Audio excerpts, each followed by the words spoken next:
എൻസൈക്ലോവിങ്സിൻ്റെ പുതിയൊരു വീഡിയോയിലേക്ക് നിങ്ങൾക്ക് ഏവർക്കും സ്വാഗതം. ആഴക്കടലിലെ കാഴ്ച തേടി നീന്തുന്ന ഡൈവറാകാനായിരുന്നു സ്കൂൾ കാലത്ത് ആ പെൺകുട്ടിയുടെ ആഗ്രഹം. ആഗ്രഹങ്ങളിലേക്ക് ഇടം വലം നോക്കാതെ സുനിത എടുത്തൊരു ചാട്ടം. സ്വപ്നങ്ങൾക്ക് ഗുരുത്വാകർഷണ ബലമില്ലാത്തതിനാൽ ഉയർന്നു പൊങ്ങി എത്തിച്ചേർന്നത് നേരെ ബഹിരാകാശത്ത്. നമ്മൾ ഈ പറയുന്ന മറ്റാരെയും കുറിച്ചല്ല, ബഹിരാകാശ യാത്രയിലൂടെ നമുക്ക് സുപരിചിതയായി മാറിയ സുനിത വില്യംസിൻ്റെ ചരിത്രങ്ങളാണ്. അപ്പോൾ നമ്മുടെ വീഡിയോസ് ആദ്യമായി കാണുന്ന സുഹൃത്തുക്കളാണെങ്കിൽ ആദ്യമേ തന്നെ സബ്സ്ക്രൈബ് ചെയ്യുക. അപ്പോൾ നമുക്ക് പൂർണ്ണമായിട്ടുള്ള വിശദാംശങ്ങളിലേക്ക് കടക്കാം. ബഹിരാകാശ നിലയത്തിൽ ആദ്യമെത്തിയപ്പോൾ ബഗേജിൽ നിന്ന് സുനിത വില്യംസ് ആ പൊതി പുറത്തെടുത്തു. മൂക്കിലേക്ക് ഇന്ത്യൻ മണം നിറഞ്ഞു, സമൂസ. പിന്നെ ബാഗിൽ നിന്ന് സ്ലൊവേനിയൻ പതാക പുറത്തെടുത്തു. പിന്നാലെ ഭഗവത്ഗീതയുടെ ചെറുപതിപ്പ്. ഭൂഗർഭശൂന്യമായ ബഹിരാകാശത്തും പാരമ്പര്യത്തിന്റെ വേരുകൾ മുറിച്ചു മാറ്റാതെ ചിറകടിച്ചു നിന്ന പറവ. ഇന്ത്യൻ വംശജയായ സുനിത വില്യംസ് അമേരിക്കയിലെ സുനി അമ്മയുടെ നാടായ സ്ലൊവേനിയയിലെ സോൻഗോ ബഹിരാകാശത്തിരുന്ന് ക്രിസ്മസ് ആഘോഷം, അതോടൊപ്പം പിറന്നാൾ ആഘോഷം. എന്തിനേറെ, അമേരിക്കൻ പ്രസിഡന്റ് തിരഞ്ഞെടുപ്പിൽ ബഹിരാകാശ ബൂത്തിൽ നിന്നൊരു വോട്ട്. സുനിതയുടെ ബഹിരാകാശ ജീവിതം സംഭവബഹുലമാണ്. ഗുജറാത്തിൽ നിന്ന് US കുടിയേറിയ ഡോക്ടർ ദീപക് പാണ്ഡെയുടെയും സ്ലൊവേനിയൻ വംശജ ബോണിയുടെയും മകളായി 1965 സെപ്റ്റംബർ 19 ഓഹോയിലാണ് ജനനം. ഹൈസ്കൂളിലെ പഠനകാലത്ത് മുങ്ങൽ വിദഗ്ധയാവാൻ കൊതിച്ചവൾ പിന്നീട് വെറ്റിനറി ഡോക്ടറാവാൻ തീരുമാനിച്ചു. കുറച്ചുകൂടി മുതിർന്നപ്പോൾ US നേവൽ കമാൻഡിൽ ചേർന്നു. ബേസിക് ഡൈവിംഗ് ഓഫീസറായി മാറി. ഇറാഖ് കുവൈറ്റ് യുദ്ധകാലത്ത് ഹെലികോപ്റ്റർ പൈലറ്റായി ജോലി ചെയ്യേണ്ടി വന്നത് സുനിതയുടെ മോഹങ്ങളെ സമുദ്രത്തിൽ നിന്ന് കരകയറ്റി വിശാലമായ ആകാശത്തിലേക്കും പറത്തി.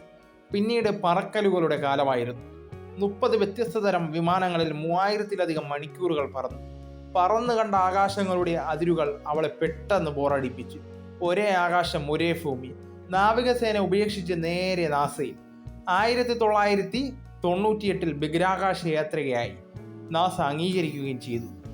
തുടർന്ന് കഠിന പരിശീലനങ്ങളുടെ കാലം.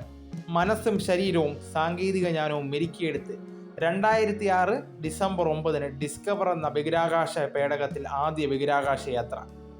2007 ജൂൺ 22 തിരിച്ചെത്തി. 2012 ജൂലൈ 14 മുതൽ നവംബർ 18 വരെ രണ്ടാം ബഹിരാകാശവാസം. അമ്മ വീട്ടിൽ പോകുന്നത് പോലെ വെറും 8 ദിവസത്തേക്കെന്ന് പറഞ്ഞ് 2024 പുറപ്പെട്ട മൂന്നാം യാത്ര നീണ്ടത് സംഭവബഹുലമായ 9 മാസം. കടലിൽ നീന്തുവാനും ആകാശത്ത് ചിറകടിച്ച് പറക്കുവാനും കൊതിച്ചവൾക്ക് റെക്കോർഡ് പക്ഷെ നടത്തത്തിലാണ് ബഹിരാകാശത്ത് ഏറ്റവും കൂടുതൽ നടന്ന വനിത. ജന്മഗ്രഹത്തിൽ മനോഹരമായൊരു പ്രണയജീവിതം സുനിതയ്ക്കുണ്ട്. നാവിക അക്കാദമിയിൽ നിന്ന് കൂടിയ മൈക്കൽ ജെ വില്യംസ്.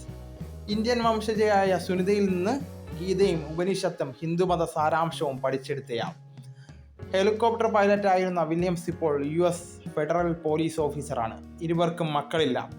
ഗുജറാത്തിൽ നിന്നൊരു പെൺകുഞ്ഞിനെ ദത്തെടുക്കുവാൻ 2012 ശ്രമിച്ചെങ്കിലും നടന്നില്ല. ഭൂമിയിൽ പക്ഷെ പ്രിയപ്പെട്ട മൈക്കൽ ഒറ്റയ്ക്കല്ല. ഇരുവരും ഓമനിച്ച് വളർത്തുന്ന നായ്കളുണ്ട്. ഗോർബി, ഗണ്ണൻ, ബെയ്ലി, പിന്നെ റൂട്ടർ. സുനിത ആകാശങ്ങൾ കടന്ന് തിരിച്ചെത്തുമ്പോൾ അവർ വാത്സല്യത്തിൻ്റെ വാലാട്ടി ഉപഗ്രഹങ്ങളെപ്പോലെ ചുറ്റും വലം വയ്ക്കുന്നുണ്ടാവും. ബഹിരാകാശത്ത് നിന്ന് സുനിത എല്ലാം ഒപ്പം കൊണ്ടുവരുന്നില്ല. നഷ്ടപ്പെട്ടത് ഒരു ക്യാമറയാണ്. ആദ്യത്തെ ബഹിരാകാശ നടത്തത്തിനിടെ അറ്റാച്ചർ എക്യുപ്മെന്റിൽ നിന്ന് പിടിവിട്ട് സുനിതയുടെ ക്യാമറ പറന്നു. സുനിത പകർത്തിയ ചിത്രങ്ങളും ഹൃദയത്തിൽ സൂക്ഷിച്ച ആ ക്യാമറ അവിടെ പൊങ്ങി പറന്ന് നടപ്പുണ്ടാവും, ഒരു അപ്പൂപ്പൻ താടിയെപ്പോലെ. അങ്ങനെ മണ്ണിൽ തിരിച്ചെത്തുന്നു. സ്വപ്നം കണ്ട ഇടത്തുകൂടി എല്ലാം പറന്ന് നേടി ചേക്കേറുന്ന സുനിത എന്ന ബഹിരാകാശ പറവ. അപ്പോൾ ഈ വീഡിയോ എല്ലാവർക്കും ഇഷ്ടമായെന്ന് കരുതുന്നു. നമുക്ക് തുടർന്ന് വിജ്ഞാനപരമായ മറ്റു വീഡിയോസും ആനുകാലിക വിവരങ്ങളുമായി വീണ്ടും കാണാം. അതുവരെ ഗുഡ് ബൈ.